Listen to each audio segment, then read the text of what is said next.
ఇప్పటివరకు మన ICF team నుండి గెస్ట్ వాళ్ళు చెప్పారు కదా, ఆగస్టు 22 నుండి 23 kick boxing Telangana international championship 2025 జరగబోతుందండి. ఇది మెయిన్గా ఏంటంటే ఇంటర్నేషనల్ ప్లేయర్స్ వస్తున్నారు ఫస్ట్ టైం ఇన్ ఇండియా అండి. ఎందుకంటే ఇప్పటివరకు ఒలింపిక్స్లో 10 కంట్రీస్ 20 కంట్రీస్ అలా పార్టిసిపేట్ చేశాయి, కానీ ఒక ఈవెంట్లో 10 కంట్రీస్ పార్టిసిపేట్ చేయడం ఇది ఫస్ట్ టైం అండి. అలాగే 36 ప్లేయర్స్ వస్తున్నారు ఇంటర్నేషనల్, యూరోపియన్ ఛాంపియన్షిప్స్ వస్తున్నారు, ఏషియన్ గేమ్స్ నుండి విన్ అయిన వాళ్ళు వస్తున్నారు, అలాగే నేషనల్ గేమ్స్లో విన్ అయిన వాళ్ళు వస్తున్నారు. సో ఈ ఈవెంట్ అనేది తెలంగాణకి తలమానికం అండి. సో మనం ఏదైతే 2037లో ఒలింపిక్స్ ఏదైతే మన ఇండియా హోస్ట్ చేయబోతుందో, సో అలాగే మన సీఎం గారికి విజన్ ఉందో ఆ ఒలింపిక్ అనేది మన స్టేడియంలో హోస్ట్ చేయాలని, మన హైదరాబాద్లో హోస్ట్ చేయాలి. ఇది రిహార్సల్ ప్రోగ్రామ్ లాంటిది. సో ఎందుకంటే ఇంటర్నేషనల్లో వెళ్దాం, ఇప్పుడు మన ఇండియాలో చూస్తే క్రికెట్కి ఎక్కువ క్రేజ్ ఉంటుంది, కానీ boxing, kick boxing, martial arts, ఎంఎంఏకి ఇక్కడ మనం ఇంట్రడ్యూస్ చేస్తూ 10 కంట్రీస్ తీసుకొస్తే దానివల్ల మనకున్న క్లబ్ లెవెల్ ప్లేయర్స్ ఎవరైతే ఉన్నారో వాళ్ళకి ఎంకరేజ్మెంట్ ఉంటుంది. సో వాళ్ళు కూడా ఆ ఇంటర్నేషనల్ ప్లేయర్స్తో కంబైన్ అయ్యి వాళ్ళు ఫైట్ చేయగలుగుతారు. సో వాళ్ళతో షేర్ చేసుకుంటారు, పెవిలియన్స్ కానీ రింగ్ కానీ వాళ్ళతో షేర్ చేసుకుంటారు. సో దానివల్ల వాళ్ళకి అడ్వాంటేజ్ ఉంటుంది. సో ఇలా ఏంటంటే దీంట్లో మనకి మెయిన్ పార్ట్ ఏంటి ఐసీఎఫ్ అండి, ఇంటర్నేషనల్ కాంబాట్ ఫెడరేషన్. ఈ టీం వాళ్ళు మనకి ప్లేయర్స్ని కోఆర్డినేట్ చేస్తున్నారు. సో వీళ్ళు ఆల్రెడీ ప్లేయర్స్ని తీసుకురావడం కావచ్చు, వాళ్ళతో మ్యాచ్ జరిపించడం కావచ్చు, మొత్తం రెస్పాన్సిబిలిటీ వాళ్ళది. As a Priya events and white media ఈ ఈవెంట్ని పూర్తిగా మేము కండక్ట్ చేస్తాం. ప్రొడక్షన్ పార్ట్ కావచ్చు, ఈవెంట్ని పూర్తిగా మేము కండక్ట్ చేస్తాం. మేమేంటంటే already last month June 12th 13th రోజు లూలు మాల్లో చిన్న ఈవెంట్ చేశాం. అంటే టీమ్కి ఇంట్రడక్షన్గా ఒక ఈవెంట్ చేశాం అనమాట. దాంట్లో 5 కంట్రీస్ ప్లేయర్స్ తీసుకొచ్చి ఈవెంట్ చేశాం, విచ్ వాజ్ సక్సెస్ఫుల్. సో హైదరాబాద్లో అది కొంచెం సక్సెస్ అయింది కాబట్టి ఇంత పెద్ద ఈవెంట్ మనం చేయగలుగుతాం. సో దీనికి మనకి గౌరవనీయులు ముఖ్యమంత్రి గారు నుండి కానీ మన గవర్నమెంట్ నుండి కానీ కొంచెం సపోర్ట్ వస్తుంది కాబట్టి మన ఈవెంట్ సక్సెస్ చేయగలుగుతాం. అలాగే యూత్ లీడర్ గారు మణికంఠ గారు ఉన్నారు, అశోక్ గారు ఉన్నారు, మెయిన్గా మన ఈవెంట్స్ చక్రి గారు కానీ, సో ఇలా మీడియా మిత్రులు కానీ మనకందరికీ సపోర్ట్ చేస్తున్నారు కాబట్టి ఈవెంట్ సక్సెస్ కావాలని కోరుకుంటున్నాం. సో మీరు కూడా దయచేసి మాకు సపోర్ట్ చేయడం, మాకు ఎంత పబ్లిసిటీ ఇస్తే అవేర్నెస్ అంత పెరుగుతుందని మిమ్మల్ని కోరుకుంటాం. ఓకే, ధన్యవాదాలు. ఆడియన్స్ చూడడానికి మన టికెటింగ్ ఈవెంట్ ఉంది. టికెట్స్ రేంజెస్ 999 ఉన్నాయి. సో 5 కేటగిరీస్ టికెట్స్ ఉన్నాయి. కొన్ని ఎన్జిఓ స్కూల్స్, గవర్నమెంట్ స్కూల్స్కి మనం ఫ్రీ పాసెస్ కూడా ఇస్తున్నాం చిల్డ్రన్ ఎంకరేజ్ చేయడానికి.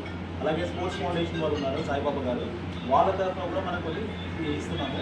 పిల్లలకి ఏంటంటే యంగ్స్టర్స్ ఎవరైతే ఇంట్రెస్టెడ్ ఉన్నారో బాక్సింగ్ చేసుకోవడానికి వాళ్ళకి ఫ్రీ పాసెస్ కూడా ఇస్తున్నాం. సో వాళ్ళు వచ్చి చూడవచ్చు. టైమింగ్స్ ఏంటంటే గేట్స్ అయితే 4 o'clock ఓపెన్ అవుతాయండి. మ్యాచ్ 6 o'clock స్టార్ట్ అవుతుంది. 6 to మనకి 9:30 10 వరకు ఉంటుంది. ప్రతిరోజు 10 బౌల్స్ ఉంటాయి. ఫస్ట్ డే మనకి బాక్సింగ్ ఉంటుంది. బాక్సింగ్లో 10 బౌల్స్ ఉంటాయి. ఒక్కొక్క బౌల్ వచ్చేసి 15 to 20 minutes రౌండ్ ఉంటుంది. 3 rounds. వాళ్ళు టఫ్గా ఫైట్ చేస్తే 5 rounds కూడా ఉంటాయి. 4 rounds టఫ్గా ఫైట్ చేస్తే 8 rounds దాకా కూడా వెళ్ళొచ్చు. సో దాని తర్వాత ఏంటంటే next day kick boxing. So దీంట్లో మేల్ ప్లేయర్సే కాదు, ఫిమేల్ కాంటెస్టెంట్స్ కూడా ఉన్నారు. సో 2 matches ఫిమేల్ కంటెంటెంట్స్ కూడా ఉన్నారు. వాళ్ళు కూడా మనం చూస్తాం. సో మిజోరాం, మణిపూర్, మన కేరళ నుండి వస్తున్నారు. హైదరాబాద్, తెలంగాణలో కూడా ఉన్నారు. ఇద్దరు తెలంగాణ పార్టిసిపెంట్స్ కూడా. తెలంగాణ స్పోర్ట్స్ కోచింగ్ ఫౌండేషన్ అనేది స్టార్ట్ టైంలో ఉంది సాయిబాబా గారు. సో వాళ్ళ క్లబ్ నుండి వస్తున్నారు. ఆయన కూడా పార్టిసిపేట్ చేస్తున్నారు హైదరాబాద్. సో టోటల్ హైదరాబాద్ నుండి 5 players పార్టిసిపేట్. ఇక్కడ మనకి తెలంగాణలో మెయిన్ కాబట్టి వాళ్ళు కూడా ఇంక్లూడ్ చేస్తారు. ప్లేయర్స్ ఆల్రెడీ అలాటెడ్ అయిపోయింది. ప్లేయర్స్ ఆల్రెడీ సెలెక్షన్ అయిపోయింది. 3 months నుండి ట్రైనింగ్ ప్రాసెస్ నడుస్తుంది. వాళ్ళు ట్రైనర్స్ తీసుకుంటారు. ప్రొఫెషనల్ కదా, ప్రో ఈవెంట్ అమెచ్యూర్ కాబట్టి వాళ్ళు 3 months నుండి ట్రైనింగ్ అన్ని సెషన్స్ ఉంటాయి. నమస్కారం. ఈరోజు చాలా సంతోషకరమైన విషయం. ఎందుకంటే మన తెలంగాణలో హైదరాబాద్లో ఫస్ట్ టైం ఒక 10 కంట్రీస్ నుంచి ఈ బాక్సింగ్ ఈవెంట్ ప్లేయర్స్ రావడం అనేది చాలా సూపర్. ఇది ఇంత మనకి ఇంత పంచ్ ఎంటర్టైన్మెంట్ ఇవ్వడం అనేది నాకు తెలిసి ఇప్పుడు వరకు ఎవరు చేయలేదు. ఇండియాలో first time 32 people 36 people participants మనకి 10 కంట్రీస్ నుంచి రావడం అంటే like Afghanistan, Israel, like world వైడ్గా అన్ని కంట్రీస్ నుంచి వస్తున్నారు. ఇలాంటి కంట్రీస్ నుంచి రావడం, హైదరాబాద్ హోస్ట్ చేయడం, గచ్చిబౌలి స్టేడియంలో జరగడం ఇది గొప్ప పరిణామం. ఇలాంటి దీనికి రియా ఈవెంట్స్ హోస్ట్ చేయడం, రియా గారు కానీ, తర్వాత మణికంఠ గారు యూత్ లీడర్ సపోర్ట్ కానీ, ఇదంతా చిన్న విషయం కాదు. దీనికి చాలా చాలా పెయిన్ మనీ, చాలా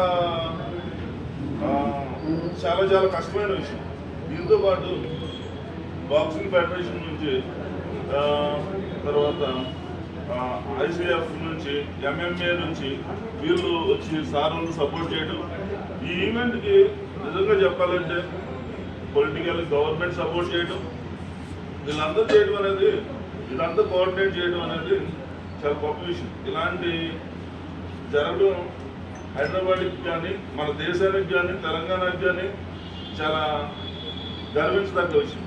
ఇలాంటిది జరగడానికి మీరందరూ కోఆపరేట్ చేసి దీన్ని ఎప్పుడెప్పుడు అని బాక్సింగ్ ప్లేయర్లు ఎదురు చూస్తున్న టయాన్ని సద్వినియోగం చేసుకొని ఈ నెల 23వ తారీఖు 21 నుంచి 23 వరకు జరిగే ఈవెంట్ని అందరూ సక్సెస్ఫుల్గా జయప్రదం చేయాల్సిందని కోరుతున్నాను. అదేవిధంగా నాది పార్ట్ ఏంటంటే విఏ ప్రింట్ అండ్ టెక్నాలజీస్తో నేను దీన్ని సపోర్ట్ చేయడం, కొంతవరకు మీడియా పరంగా ఇది. దీంతో పాటు మా ఈవెంట్స్ కోఆర్డినేట్ చేయడం, సపోర్ట్ చేయడం, చక్రి రామకృష్ణ చక్రి సపోర్ట్ చేయడం, ఇవన్నీ చాలా హ్యాపీయెస్ట్ న్యూస్ అన్నమాట. ఇదంతా మీరందరూ మీడియా మిత్రులు, పైగా గవర్నమెంట్కి, అందరికీ, రియా గారికి చాలా కృతజ్ఞతలు. Thanks for good opportunity. మళ్ళీ ఒకసారి చెప్తున్నా, డేట్స్ 21 ఆగస్ట్ టు 24 ఆగస్ట్.